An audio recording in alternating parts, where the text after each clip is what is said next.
हरि ओम। नारायणं नमस्कृत्य नरं चैव नरोत्तमं देवीं सरस्वतीं व्यासं ततो जयमुदीरयेत्। कल्याणानां निधानं कलिमलमथनं पावनं पावनानां पाथेयं यन्मुमुक्षु सपदि परपदप्राप्तये प्रस्थितस्य विश्रामयस्थानमेकं कविवरवचसां जीवनं सज्जनानां बीजं धर्मधर्मस्य प्रभवतु भवतां भूतये रामनामं रामं रामानुजं सीतां भरतं भरतानुजं सुग्रीवं वायुसूनं च प्रणमामि पुनः पुनः। गोपालबालं भुवनैकपालं संसारमायामतिमोहजालं यशो विशालं शिशुपालकालं बालं मुकुन्दं मनसा स्मरामि। लक्ष्मीनाथसमारम्भां नाथ्यामुनिमध्यमाम् अस्मदाचार्यपर्यन्तां वन्दे गुरुपरम्परां। भक्तिभक्तभगवन्तगुरु चतुरनाम बपु एक, इनके पगबंधन किए नाशे विघ्न अनेक। बोलिए श्री लक्ष्मी नारायण भगवान की, श्री सीताराम जी महाराज की, श्री वृंदावन बिहारी लाल की, श्री हनुमंत लाल जी महाराज की, सपरिवार श्री शंकर भगवान के, श्रीमद् भागवत महापुराण की, आज के जजमान की, भक्त और भगवान की जय। 2 बार सभी लोग भगवान की मंगलमय नाम का उच्चारण करें। उसके तत्पश्चात श्रीमद् भागवत महापुराण के अनुसार कुछ चर्चा की जाएगी। श्री राम जय जय राम। श्री राम जय जय राम। श्री राम जय जय राम। श्री राम जय जय राम। जय जय विघ्न हरण हनुमान। जय जय विघ्न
दर्शन पावा, बड़े भाग्य मानुष तन पाया।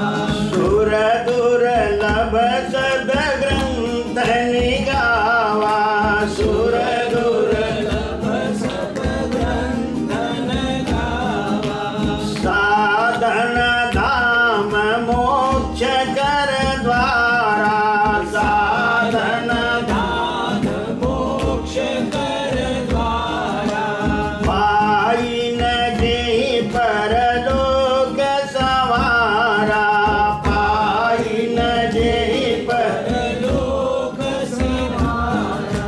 श्री राम जय राम जय जय राम। श्री राम जय जय राम। सोई पावन सोई सुभग शरीरा, सोई पावन सोई सोई सुभग शरीरा। जो तन पाई भजिया रघुबीरा, जो तन पाई भज रघुबीरा। श्री राम जय जय राम। श्री राम जय जय राम। सब कर मत खगनायक हे, हाँ सब कर मत गनायक हे हा। करिया राम पद पंकज नेहा, करिया राम पद पंकज नेहा। श्री राम जय जय राम। श्री राम जय जय राम। निज अनुभव अब का मुख गेसा, निज अनुभव अब काहुक घेसा। बिनु हरि भजन न मिटहि कलेसा, बिनु हरि भजन न मिटहि कलेसा। बिनु हरि भजन न मिटहि कलेसा, बिनु हरि भजन न मिटहि कलेसा। श्री राम जय जय राम। श्री राम जय जय राम। श्री राम जय जय राम। श्री राम जय राम। बोलिए श्री सीताराम जी महाराज की, श्री वृंदावन बिहारी लाल की, भक्त और भगवान की।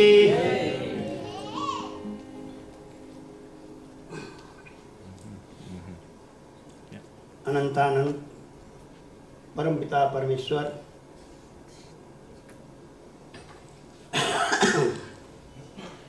मंदिर के सभी पदाधिकारीगण, मंदिर के सभी सेवकगण, भजन कीर्तन समाज कीर्तन और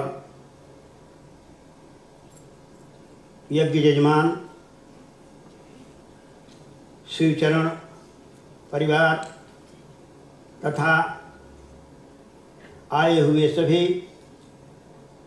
भगवत चरणानुरागी भक्तगणों, माताओं एवं बहनों, श्रद्धालु बच्चों, अनंतानंत सर्वेश्वर परमपिता परमेश्वर की महती कृपा के फलस्वरूप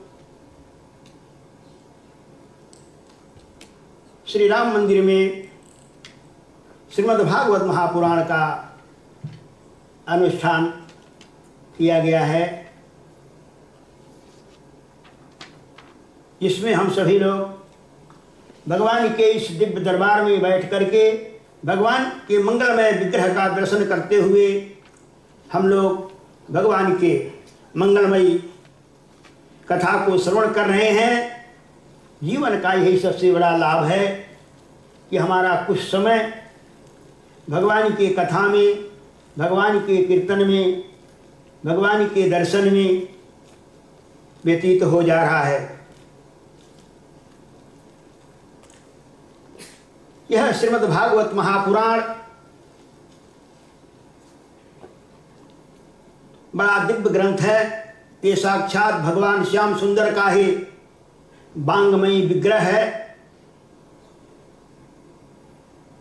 कहा यह ऐसा ग्रंथ है, यह ऐसी दिव्य कथा है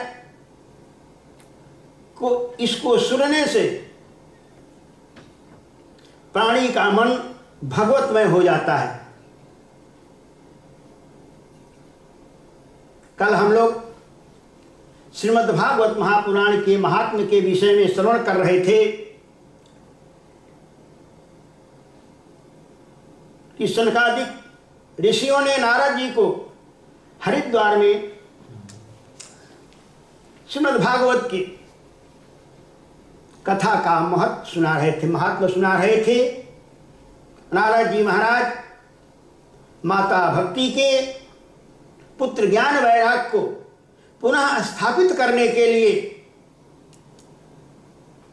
उद्योग कर रहे हैं।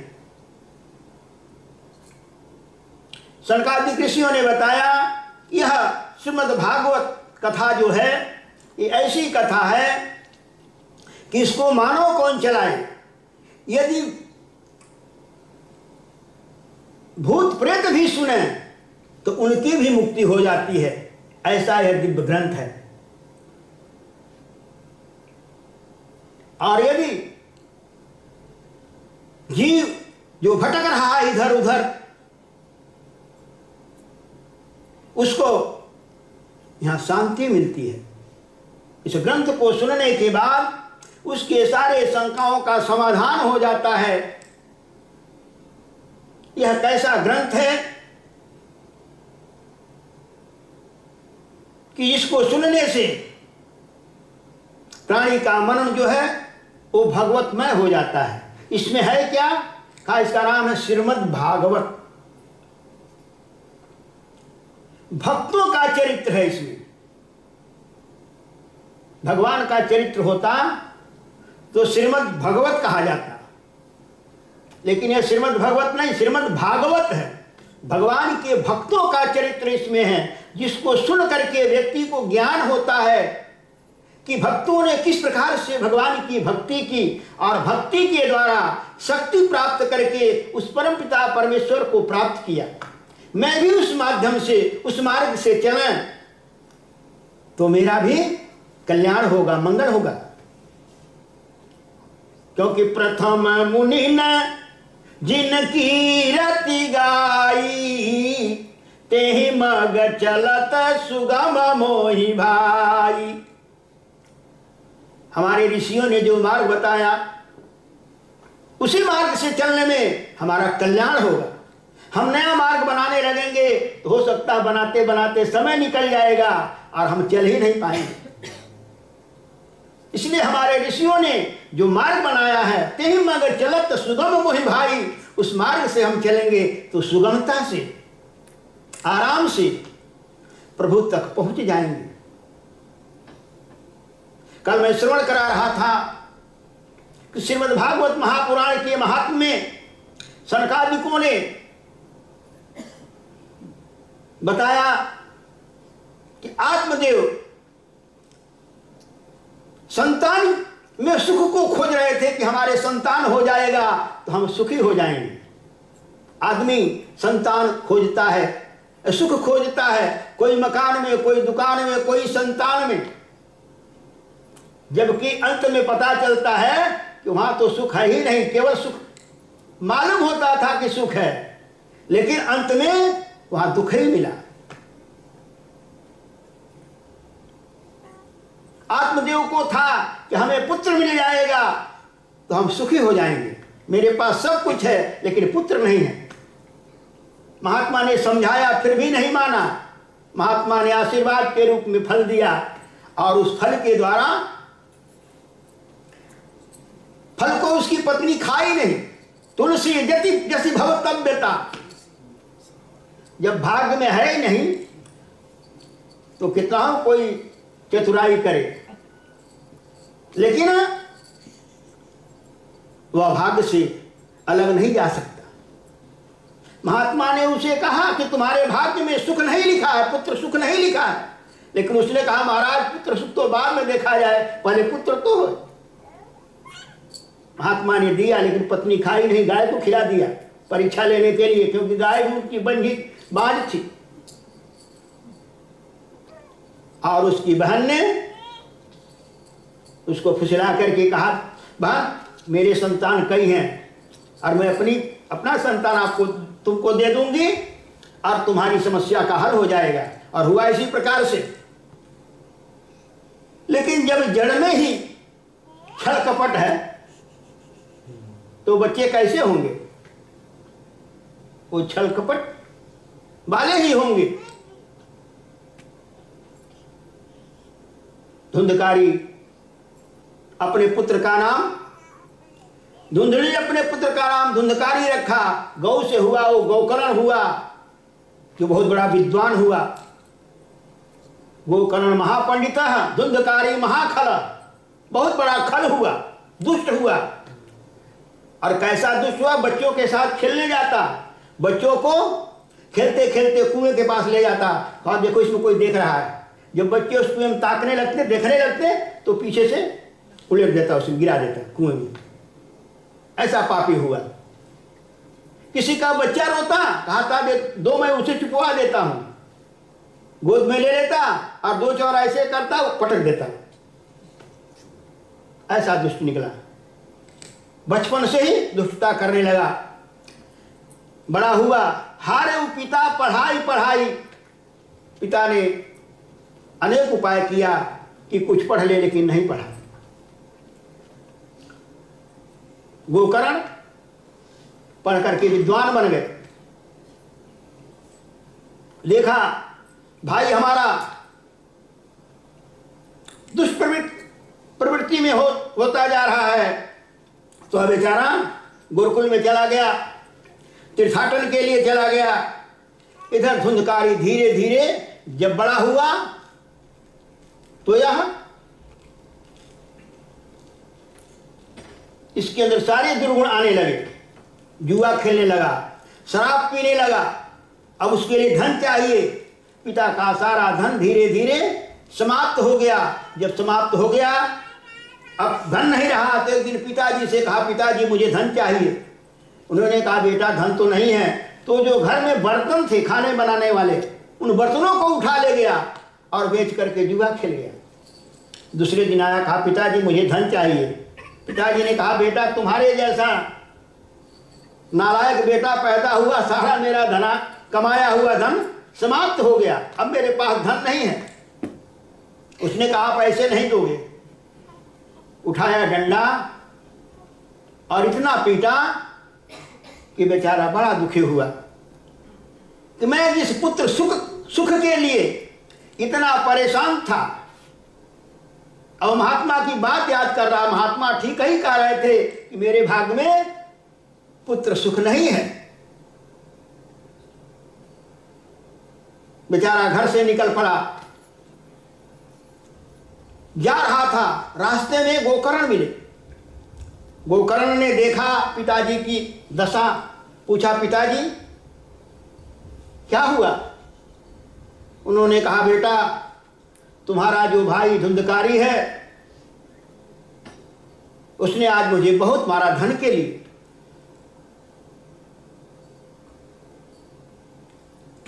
मैं अत्यंत दुखी हूं। अब मैं कहां जाऊं बुढ़ापा में?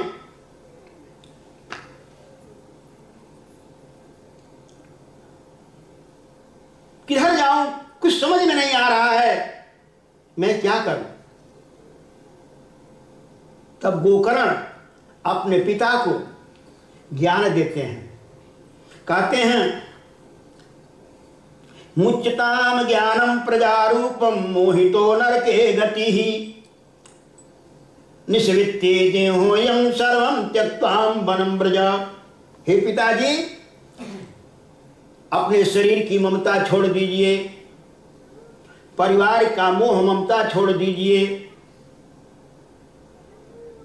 और वनम गत्वा, वन में जाकर के एकांत में और प्रभु का चिंतन कीजिए। जब प्रभु का चिंतन करेंगे तो आपकी सारी चिंता समाप्त हो जाएगी। लेकिन आत्मदेव का जो मोह था वो भंग नहीं हो रहा था। परिवार में, पत्नी में, बच्चे में, धन में आसक्त था। आज गोकर्ण जी महाराज समझाते हैं, पिताजी जिस देह के लिए आप इतने दुखी हो, ये देह भी आपका साथ देने वाला नहीं है। देह स्थितायाम परलोक मार्गे धर्मानुगो गच्छत जीवेकः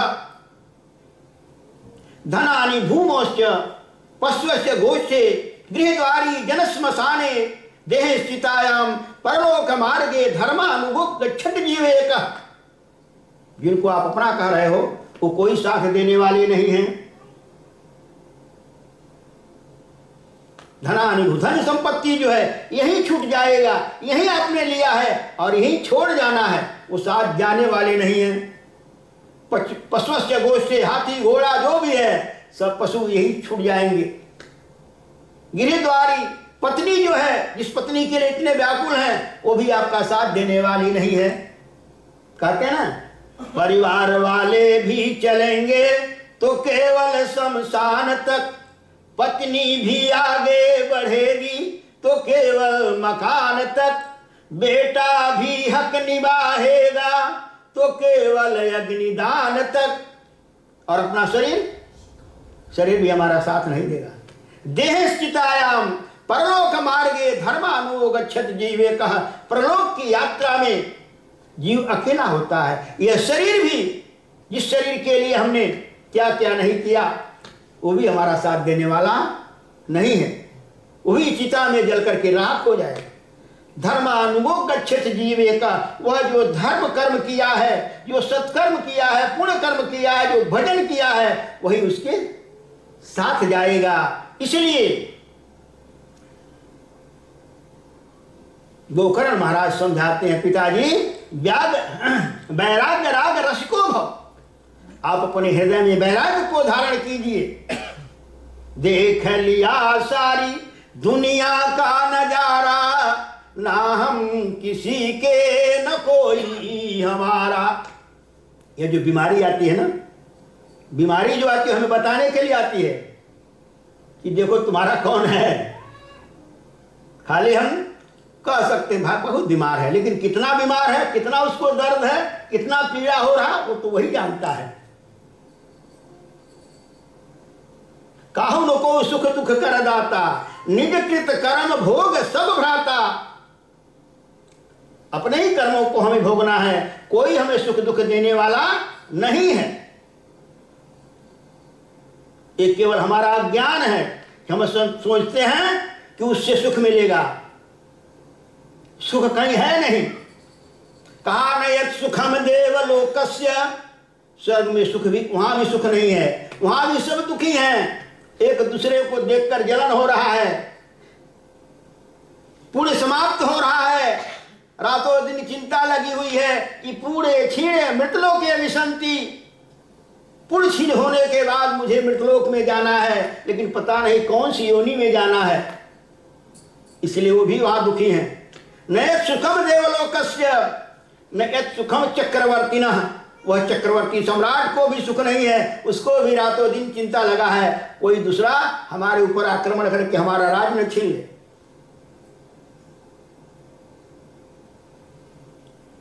न यत् सुखम देवलोकस्य न यत् सुखम चक्रवर्तिनः। तो सुख है कहा तत्सुखम वितरागस्य मुनि एकांतवासिनः। सुख उनको है जो एकांत में बैठ करके और अपने मन को उस आनंद सिंधु प्रभु में लगा दिया है, अपना तार उससे जोड़ दिया है। सबकर परम प्रकाशक जो राम अनादि अवधपति सोऊ। जो सारे सुखों के भंडार हैं, उनसे जिसने अपना तार जोड़ दिया है, वह मुनि एकांतवासिनः। एकांत में बैठ, वही आज गोकर्ण महाराज कहते हैं, पिताजी आप मोह ममता का परित्याग करिए। यह मोह जो है आपको बड़ा दुख देगी, क्योंकि मोह सकल व्याधि न कर मूला, तेहि ते पुनि उपजाहि बहुसूला। मोह के कारण हमें नाना प्रकार के सूल होते हैं, दुख होते हैं। इसलिए मोह ममता विमुच्यता, उसको छोड़िए, वैराग्य को धारण कीजिए। जो आपका राग संसार में है वह राग भगवान में लगा दीजिए। विशेष राग को ही वैराग्य कहते हैं। तो जो हमारा राग संसार में है उसको हम बिटोर करके सब कर ममता ताग बटोरी, अमम पद मनाही बाधि बर डोरी। सबको बिटोर करके और भगवान के चरणों में अपने मन को लगा दिया। वैराग्य राग रस को भव, भगवान की भक्ति को धारण कीजिए, हृदय में वैराग्य को धारण कीजिए। और धर्मम भजस्व सततम त्यज्य लोक धर्मा,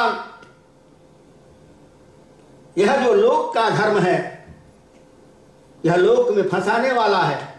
इसलिए लोक धर्मों को छोड़ करके धर्मस्व भजन, जो सभी धर्मों को धारण करने वाले भगवान हैं उनको धारण कीजिए, तो आपको परम शांति मिलेगी। इस प्रकार से गोकर्ण जी महाराज अपने पिता को जब ज्ञान देते हैं आत्मदेव को, तो संसार से वैराग्य होता है। और वैराग्य राग रस को भव, वैराग्य को धारण करके भगवान की भक्ति करने के लिए घर का परित्याग करके और वने में चले जाते हैं। और वहां जाकर के उन्होंने भगवान की आराधना करने लगे, दशम स्कंद का पाठ करते हुए। अंत में उनका मन भगवतमय हो जाता है और भगवान का भजन करते हुए भगवान के धाम चले जाते हैं। तो इस प्रकार से आत्मदेव का उद्धार होता है। गोकर्ण ने देखा कि भाई हमारा दुष्ट है, इसलिए उसने तीर्थाटन के लिए निकल गया। अब इधर धुंधकारी देखा कि पिताजी तो चले गए लेकिन माताजी अभी हैं और ये जरूर कहीं न कहीं गाड़ करके रखी होंगी। कहा माताजी, पिताजी तो पता नहीं कहाँ चले गए, लेकिन पिताजी के धन को आप जरूर कहीं न कहीं छिपा करके रखी होंगी, क्योंकि माताएं छिपाना जानती हैं। वो इसलिए रखती हैं कि समय पर काम देगा। तो उसने कहा, बेटा तुम जब से पैदा हुआ तब से सारा धन समाप्त हो गया, अब मेरे पास कुछ भी नहीं है। उसने कहा, आप सीधे से आप नहीं देने वाली हो। उठाया डंडा और बहुत मार मारा, इतना मारा वह बेचारी बड़ी दुखी हुई और रात में जाकर कुएं में गिर करके आत्महत्या कर लिया। अब इधर धुंधकारी देखा तो कोई नहीं है। परम स्वतंत्र न सिर पर कोई, भावई मन ही कराही जो सोई। परम स्वतंत्र हो गया, अब कोई मना करने वाला नहीं था, कोई रोक टोक करने वाला नहीं था। तो पापा और पापों में मन को लगाने लगा। 5 वेश्याओं को लाया घर में और उनके लिए उन वेश्याओं के तो धन चाहिए, तो धन के लिए अब इधर उधर चोरी करने लगा। एक दिन राजा के यहां डाका डाला, बहुत सारा धन लूट करके ले आया और ला करके उन देवियों को दिया, उन 5 वेश्याओं को दिया कि देखो अब हमारा काफी दिनों तक चलेगा। वेश्याओं ने देखा कि ये तो राजा का धन लूटा है और कहीं राजा को पता चल गया तो हम लोग इसके साथ मारे जाएंगे। इसलिए ऐसा करो कि धन को हम लोग 5 आपस में बांट लें और इसको समाप्त कर दें। धुंधकारी को क्या किया, क्योंकि इसने अत्याचार किया है, पाप किया है, तो पाप का फल दुख ही होता है। माता पिता को जिनकी सेवा करनी चाहिए उनको उसने प्रताड़ित किया है, उनको सताया है, तो उसका नतीजा तो इसे भोगना ही पड़ेगा। वेश्याओं ने क्या किया, उसको खिला पिला दिया और जब पिला उला दिया सो गया नशे में, तो उसको खाट में रस्सियों से बांध दिया, गले में उसके रस्सी डाल करके और खींचने लगी उसको मारने के लिए। लेकिन वहां इतना हट्टा कट्ठा था कि मर ही नहीं रहा था। जब गलों में रस्सी डाल करके खींचने लगी वो चिल्लाने लगा। एक देवी ने क्या हुआ, धकता हुआ अंगार लाई, आग लाई जलता हुआ और ला करके उसके मुंह में, जब चिल्लाने लगा तो उसके मुंह में भर दिया। इस प्रकार से वह तड़प तड़प करके मरा और मरने के बाद उन वेश्याओं ने घर में ही उसको गड्ढा खोद करके और उसी में तोप दिया, गाड़ दिया और गाड़ करके पांचों ने अपना धन को बांट करके ले करके चली गई। अब इधर गोकर्ण महाराज तीर्थाटन में थे, इन्हें पता चला हमारा भाई धुंधकारी मर गया, तो यात्रा में गया पहुंचे। तो गया में इन्होंने माता पिता को और धुंधकारी को पिंडदान दिया। पुष्कर गए, गया गए, कुरुक्षेत्र गए, सभी तीर्थों में जाकर के उन्होंने पिंडदान आदि किया। उसके बाद जब घर लौटते हैं, घर में जाकर के देखे कि सारा इस प्रकार से कई दिनों से घर बंद था, साफ सफाई किया और रात्रि में जब विश्राम करते हैं तो वह जो गोकर्ण था, क्योंकि अकाल मृत्यु उसकी हुई थी, उसको मारा गया था, वो भयंकर प्रेत बना। प्रेत बन करके रात्रि में कभी सिंह बन करके आता, गोकर्ण जी को डरवाता, कभी हाथी बन करके, कभी भालू बन करके, इस प्रकार से अनेक जीवों का रूप धारण करके और गोकर्ण महाराज को डरवाने लगा। गोकर्ण महाराज ने देखा ये कोई पापात्मा है और यह भयंकर पाप के कारण इसकी यह दुर्गति हो गई है। उन्होंने क्या किया, हाथ में जल लिया और मंत्र पढ़ करके उस छींटा दिया तो आवाज आने लगी। रोने लगा कि भैया मैं तुम्हारा भाई धुंधकारी हूं। गोकर्ण ने पूछा तुम कौन हो और इस प्रकार से क्यों भयंकर भयंकर रूप धारण करके और मुझे डरा रहा। उसने कहा भैया मैं और कोई नहीं, मैं तुम्हारा भाई धुंधकारी हूं। और अपने दुष्कर्मों के कारण अब उसको याद आ रहा है कि हमने क्या किया है। वही कहते हैं जब समय निकल जाता है तब पछताने से कुछ हाथ नहीं लगता है। समय चुके पुण्य का पछताने, सिर धुनि धुनि पछताए, काल ही कर्म ही ईश्वर ही मिथ्या दोष लगाए। अब वो पछता रहा है। गोकर्ण से कहता है भैया मैंने बहुत अत्याचार किया, मैं ब्राह्मण होकर के जो नहीं करना था वो हमने किया। शराब पिया, मांस खाया, वेश्यागमन किया, चोरी किया, सारे पाप हमारे में आ गए और उन पापों के कारण आज मेरी यह दुर्दशा हुई कि मुझे वेश्याओं ने जला करके मार दिया। मैं रातों दिन जलता रहता हूं, तड़पता रहता हूं। गोकर्ण ने कहा भाई तुम्हारे लिए मुझे पता चला था तो मैंने गया में श्राद्ध किया, पिंडदान किया, पुष्कर में किया, हरिद्वार में किया, कुरुक्षेत्र में किया, तुम्हारी मुक्ति नहीं हुई। धुंधकारी ने कहा मैं साधारण प्रेत नहीं हूं, एक नंबर का प्रेत हूं। इन तीर्थों के श्राद्ध से मेरी मुक्ति नहीं होने वाली है क्योंकि मैं बहुत बड़ा पापी हूं। कोई ऐसा पाप कर्म नहीं जो मैंने नहीं किया। इसलिए भाई मेरी मुक्ति का उपाय करो।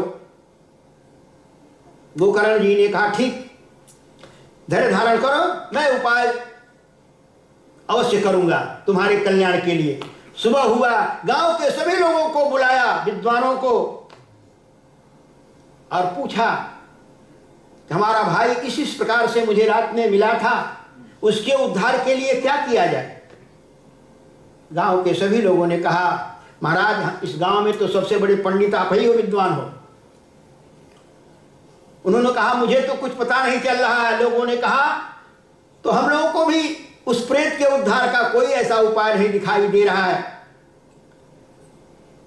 गोकर्ण जी जो थे वो भगवान सूर्य नारायण के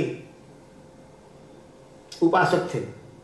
भगवान सूर्य नारायण की आराधना की, ध्यान किया, तो ध्यान में भगवान सूर्य नारायण आते हैं उनके और आदेश देते हैं तुम इसे श्रीमद् भागवत महापुराण की कथा सुनाओ। और श्रीमद् भागवत महापुराण की कथा सुन करके उसकी सारी जो व्यथा है वो समाप्त हो जाएगी। तब इस प्रकार से गोकर्ण महाराज ने श्रीमद् भागवत का अनुष्ठान किया। उस प्रेत के रहने के लिए, क्योंकि प्रेत हवा हो गया ना, अरे जीव स्वरहित हो, श्वासित हो, श्वास निकल गया, कहते सीताराम, तो हवा के रूप में है और उसको भोग शरीर मिला हुआ है। प्रेत जो है योनि है एक, जैसे मानव योनि वैसे प्रेत योनि है, वो भोग योनि है, उसमें भोगता है आदमी अपने कर्मों का नाना प्रकार की। जैसे इसी प्रकार से कहा जाता है ना, जब उसको नरक में भी जाता है तो गरुड़ पुराण आदमी आया है, उसको एक भोग शरीर मिलता है, उस शरीर को काटा जाएगा, वो चिल्लाएगा और फिर वो ठीक हो जाएगा, फिर काटा जाएगा, इस प्रकार से उसमें आता है। उसे बैतानी में नाना प्रकार के मगरमच्छ जीव जंतु से नोचेंगे, उसके जो कर्म है वही उसको नोचेंगे और वो तड़फेगा, चिल्लाएगा, आरत घोर पुकारत कौन सुने चहुगोर डटैया। कोई वहां सुनने वाला नहीं होता है और नहीं कोई डांट डांट कर उसे काटते हैं, नोचते हैं। तो इस प्रकार से अब वह प्रेत योनि में है, वो एक जगह, हवा एक जगह रह नहीं सकती, तो उसको रहने के लिए एक 7 पोड़ का बांस गाड़ा गया, उसमें छिद्र बना दिया गया, उसमें उसको स्थापित किया गया कि इसमें तुम रह करके और सुनो। 7 पोड़ों में 7 छिद्र बना दिया गया था। श्रीमद् भागवत की कथा गोकर्ण महाराज जी सुनाते हैं, सभी गांव के लोग भी बैठे, सभी लोग सुन रहे हैं और वह प्रेत भी उसमें बैठ करके सुन रहा है। यहां वर्णन मिलता है कि पहले दिन की कथा समाप्त हुई तो पहला पोड़ बांस का जो था वो फट गया, उसमें से वह प्रेत निकलकर दूसरे वाले पोड़ में बैठ गया, दूसरे छिद्र में बैठ गया।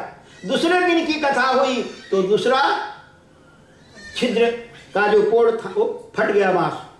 इस प्रकार से 7 गांठ वाला वो जो बांस था, 7वें दिन 7वीं गांठ फट गई। जब भागवत की कथा पूरी हुई तो अब पूरा बांस फट गया और उसमें से एक दिव्य शरीर निकला। कैसा उसका शरीर था? श्याम गात विशाल भुज चारी, स्तुति करता नयन भरी बारी। श्याम वर्ण है, भगवान के धाम जा रहा है, सारा पाप भगवान की कथा गंगा ने सब धुल दिया है, निर्मल हो गया है, पाप से मुक्त होकर के। और जब जीव भगवान के धाम जाता है तो भगवान ही जैसा स्वरूप धारण कर लेता है। श्याम गात विशाल भुज चारी, 4 भुजा उसके हो गए हैं, विशाल भुज चारी, स्तुति करता नयन भरी बारी। हाथ जोड़ करके और गोकर्ण की स्तुति कर रहा है, भैया तुम्हें साधुवाद है, तुम्हें धन्यवाद है कि आप तुमने मेरी मुक्ति कर दी। मुझे इन दुखों से मुक्त कर दिया, अब मैं अपने भगवान के धाम जा रहा हूं। भगवान के पार्षद आए उसे ले जाने के लिए।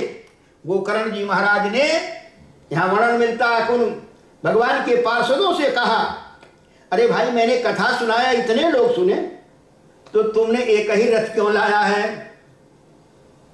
केवल इसके लिए? और सबके लिए रथ क्यों नहीं लाया गया? तब भगवान के पार्षदों ने कहा, यह कथा के श्रवण की भिन्नता के कारण सबके लिए नहीं आया।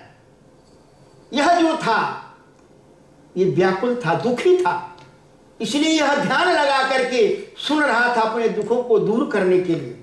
और जो लोग बैठे थे कथा में तो बैठे थे, लेकिन किसी का मन घर में था, किसी का कहीं था, किसी का कहीं था, केवल कथा में बैठे थे।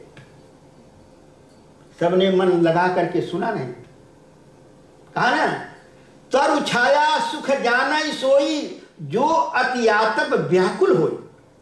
वृक्ष की छाया के सुख को वही जानता है जो ताप से तपित हो, धूप में से आया हो, घाम में से आया हो, पसीना पसीना हो रहा हो, और जब पेड़ की छाया के नीचे आएगा तब उसे ठंडक लगती है, तब उस सुख को जानता है। और जो व्याकुल नहीं है, वो पंखा में ही है, तो क्या जानेगा पेड़ का सुख?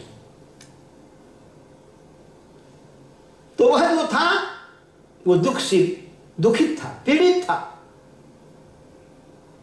इसीलिए उसने ध्यान लगा करके सुना, उसकी मुक्ति हुई। तब गोकर्ण जी ने महाराज फिर दोबारा उन्होंने कथा शुरू किया, यहां वर्णन मिलता है, और तब सभी लोगों ने ध्यान लगा करके सुना। इस प्रकार से सबको गोकर्ण जी महाराज अंतिम में जिस प्रकार से भगवान राम प्रजा समेत रघुवंश मणि किमि गमने निज धाम, सारे अयोध्या वासियों को अपने साथ लेकर के अपने दिव्य धाम को गए, उसी प्रकार से गोकर्ण जी महाराज भगवान की कथा पूरी करके और सारे अपने उन श्रोताओं के साथ भगवान के दिव्य धाम में गए। ऐसी यह दिव्य कथा है श्रीमद् भागवत महापुराण की, कि जिसके सुनने से पापी से पापी व्यक्ति का भी उद्धार हो जाता है, कल्याण हो जाता है। तो इस प्रकार से यहाँ सनकादिक ऋषियों ने नारद जी को श्रीमद् भागवत महापुराण का महात्म्य बताया, और आगे उन्होंने श्रीमद् भागवत की अब कथा शुरू करते हैं। सुत जी नारद जी को सनकादिक ऋषि हरिद्वार में सुना रहे हैं, गंगा जी के किनारे, और इधर नैमिषारण्य में, क्योंकि इसमें कई कथाएं हैं, जगह जगह आता है, कभी सुकवाच, तो कभी सौनक उवाच, कभी सनकादिक उवाच, कभी मैत्रेय उवाच, क्योंकि जैसे रामायण में 4 कल्प की कथा है, इसी प्रकार से इसमें भी 4 वक्ता हैं, 4 श्रोता हैं। सुत जी महाराज कथा कर रहे हैं, सौनकाद 88,000 ऋषि सुन रहे हैं, सनकादिक ऋषि कथा कह रहे हैं गंगा जी के किनारे, और नारद जी श्रोता बन करके सुन रहे हैं। आगे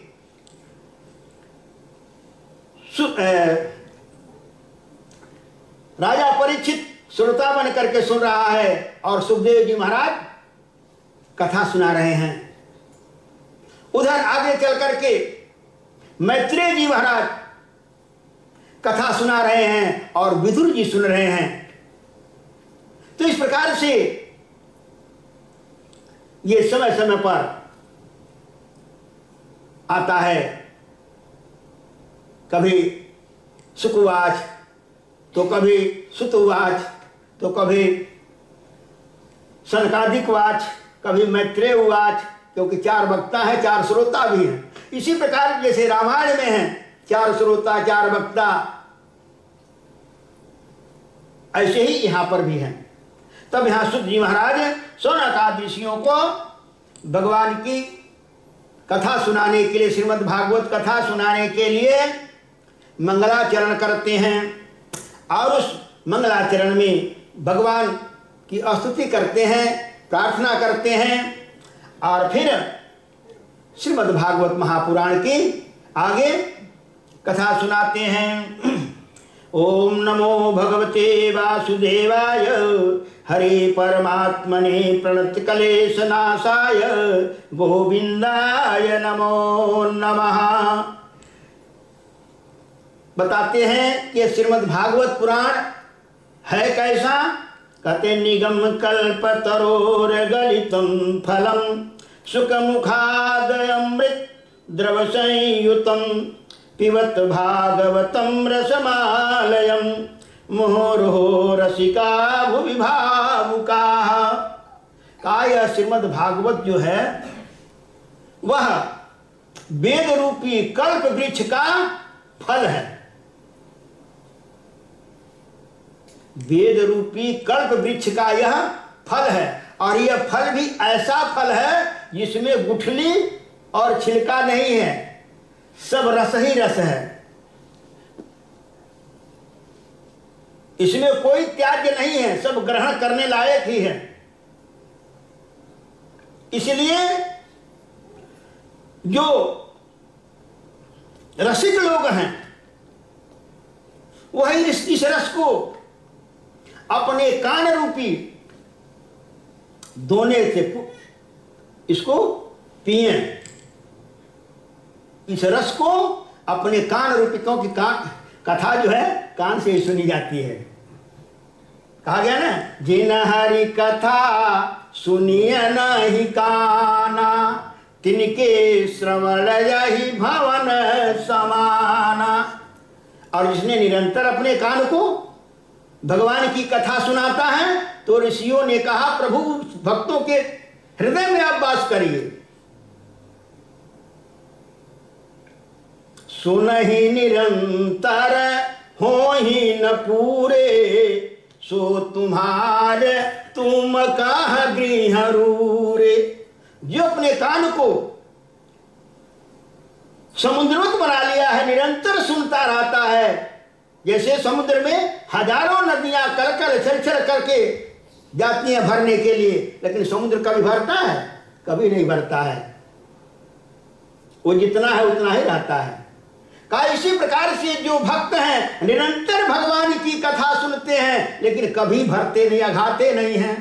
कहा जो अघा गया वो भगवान की कथा का रस पाया ही नहीं।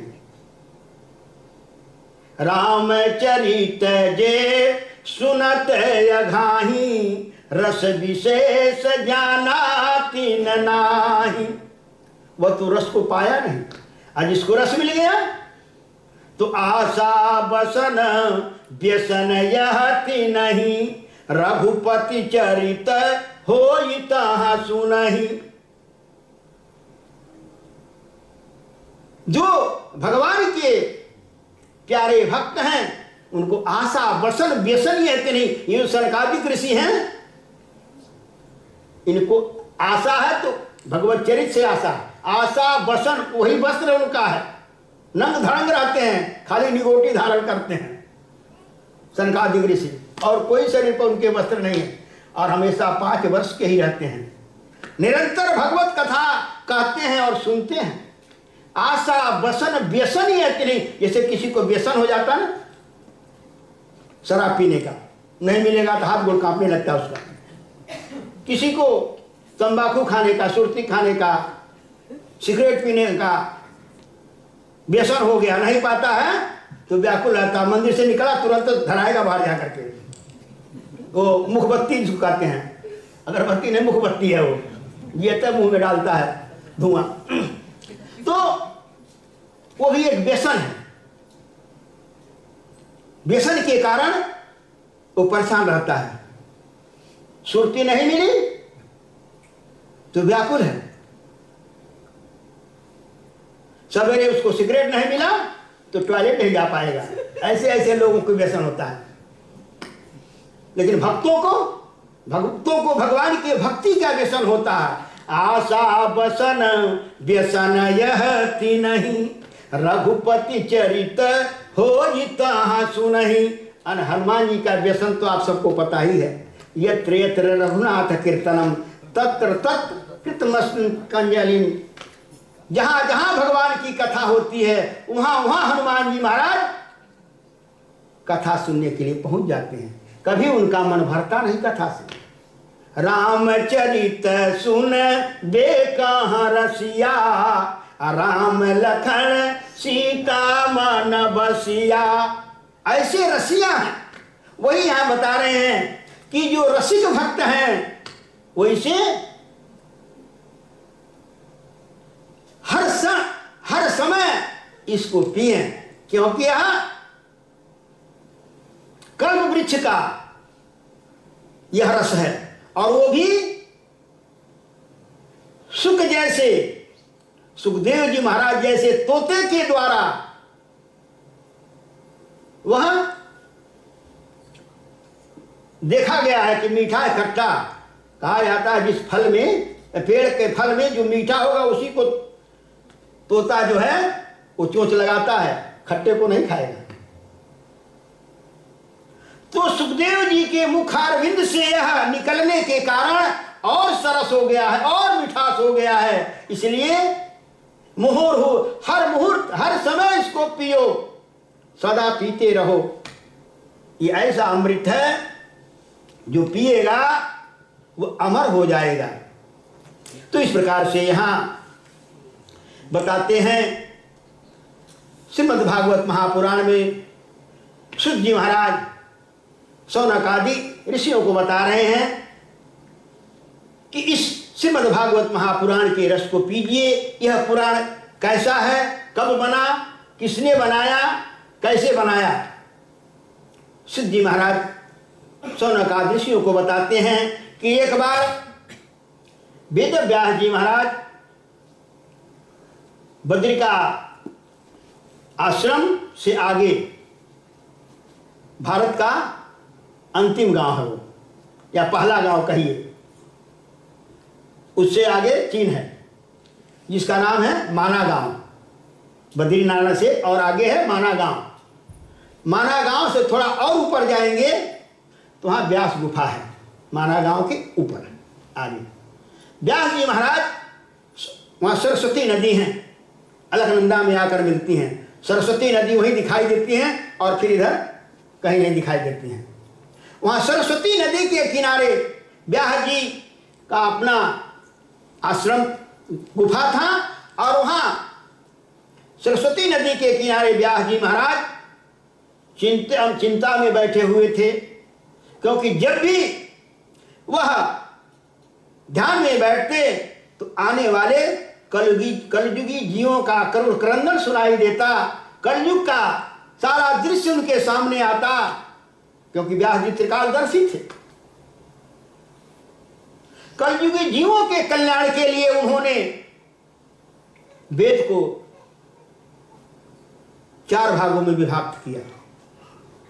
पहले वो श्रुति थी। श्रुति माने सुन सुन करके याद रखा जाता था, लिपिबद्ध नहीं था, केवल सुन सुन करके याद रखा जाता था, इसलिए उसको श्रुति कहा गया। वेद व्यास जी ने उसे लिपिबद्ध किया और 4 भाग बना दिया।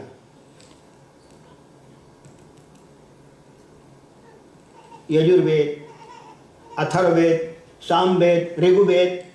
तो इस प्रकार से 4 भागों में विभक्त किया। फिर भी उन्हें शांति नहीं मिली। उन्होंने 6 शास्त्र बनाया और सरल किया।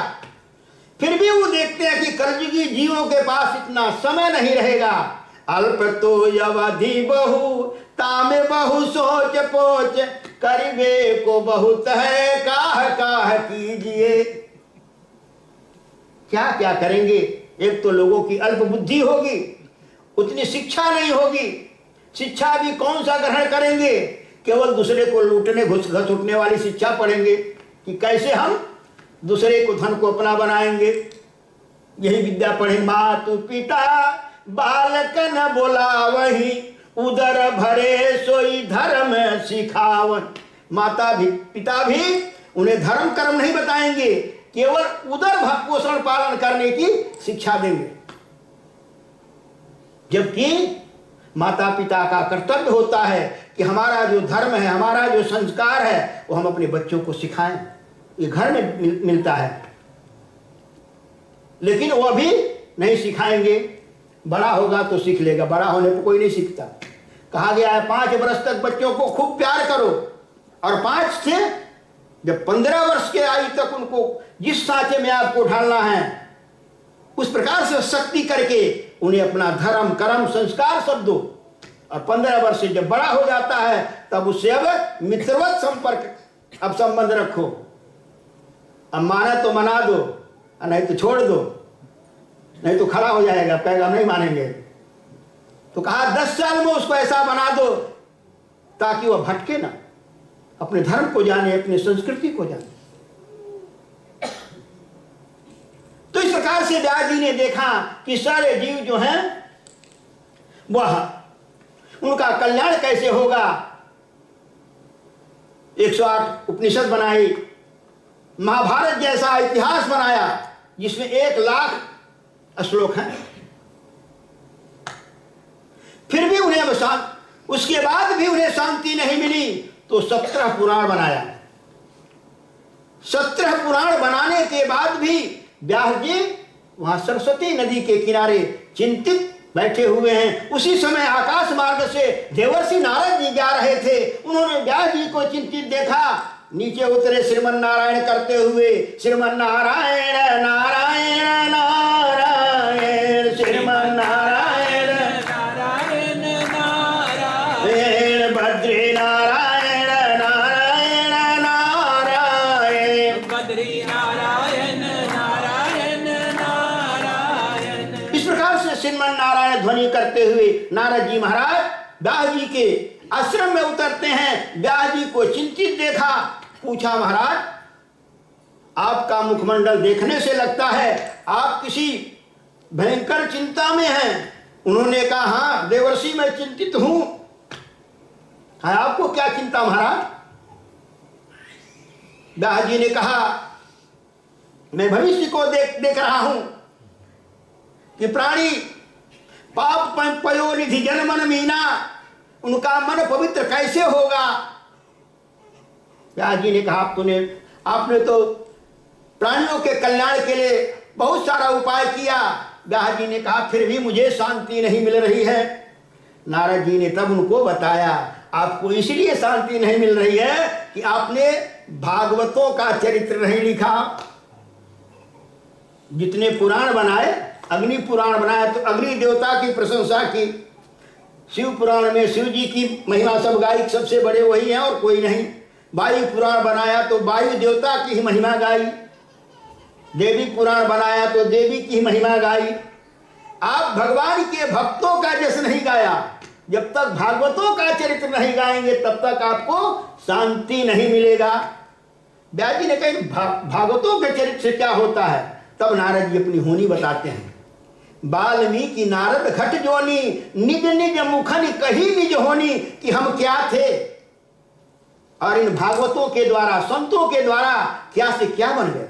नारद जी बताते हैं अपनी होनी वेद व्यास जी से कि मैं एक दासी का पुत्र था, मेरे पिता का पता नहीं था कौन पिता मेरा था, मुझे सब लोग दासी पुत्र कहते थे।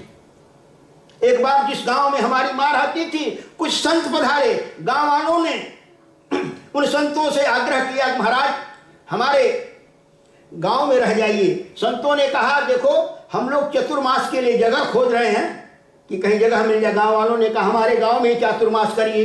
ये जो बरसात का महीना होता है ना उसको चातुर्मास करते हैं। संतों ने कहा ठीक है आपके गांव में रह जाएंगे। तो गांव वालों ने, नारद जी बता रहे हमारी माता को उन संतों की सेवा के लिए लगा दिया। अम्मा मेरी उनके यहाँ चौका बर्तन करने जाती, मैं भी उनके साथ चला जाता और माता चौका बर्तन में लग जाती, लेकिन मैं संतों के पास जाता, संत मुझे प्रसाद खिलाते और उसके बाद कहते बच्चा राम राम करो, बैठ के कीर्तन करवाते। मैं उनमें इतना घुल मिल गया कि अब उनके बिना मुझे रहा नहीं जाता। माँ आती रोज मैं आ जाता और अब उन संतों के साथ मैं कीर्तन करता। संत मुझे भगवान का नाम भी सुना दिया, मैं उसका जाप करता।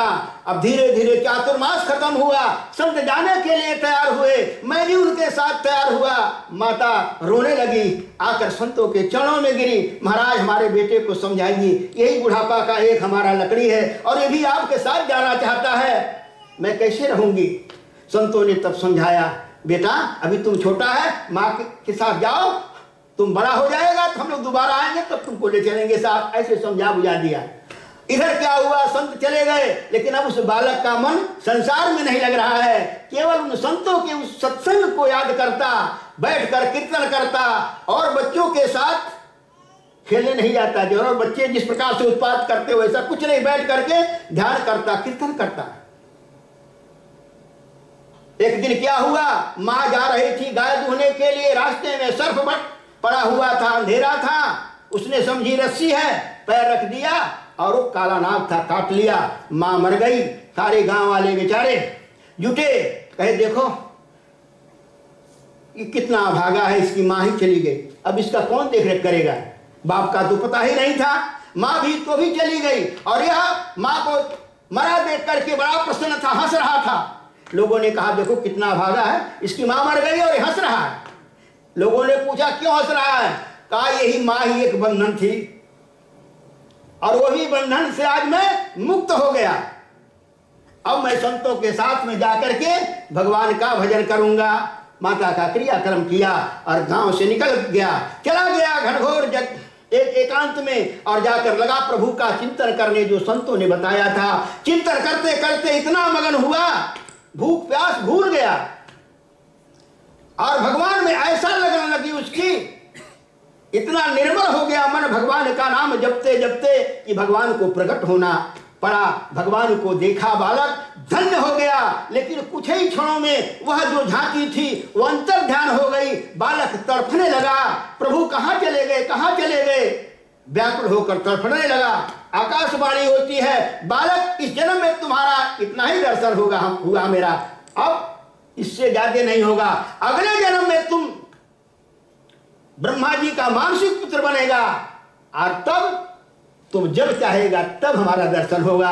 तो इस प्रकार से जब आकाशवाणी हुई कि इस जन्म में दर्शन नहीं होगा, तो मैंने खाना पीना सब कुछ छोड़ करके और भगवान में तल्लीन हो करके अपने उस शरीर को समाप्त कर दिया और दूसरे जन्म में अब आकर के ब्रह्मा पुत्र नारद बना। और अब भगवान की इतनी कृपा है कि मेरे ऊपर प्रसन्न होकर के प्रभु ने यह नारायणी बीड़ा दे दिया है। यह मुझे हमेशा प्रभु का चिंतन कराती रहती है।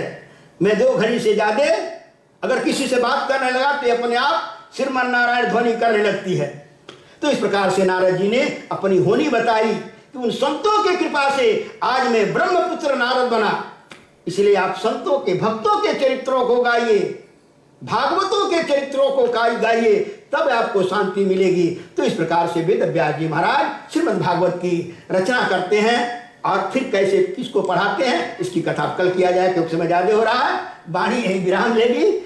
2 बार भगवान के मंगलमय नाम का उच्चारण करें। गोविंद जय जय गोपाल जय जय गोविंद जय जय गोपाल जय जय राधा रमण हरि गोविंद जय जय राधा रमण हरि गोविंद जय जय राधा रमण हरि गोविंद जय जय राधा रमण हरि गोविंद जय जय गोपाल जय जय गोविंद जय जय गोपाल जय जय गोविंद जय जय राधा रमण हरि गोविंद जय जय राधा रमण हरि गोविंद जय जय बोले श्री वृंदावन बिहारी लाल की, श्रीमद् भागवत महापुराण की,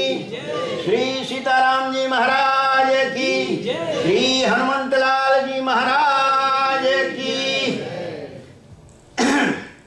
सभी देवी देवताओं की, सपरिवार श्री शंकर भगवान की, भक्त और भगवान की, आज के जजमान की, उनके माता पिता की, उनके समस्त परिवार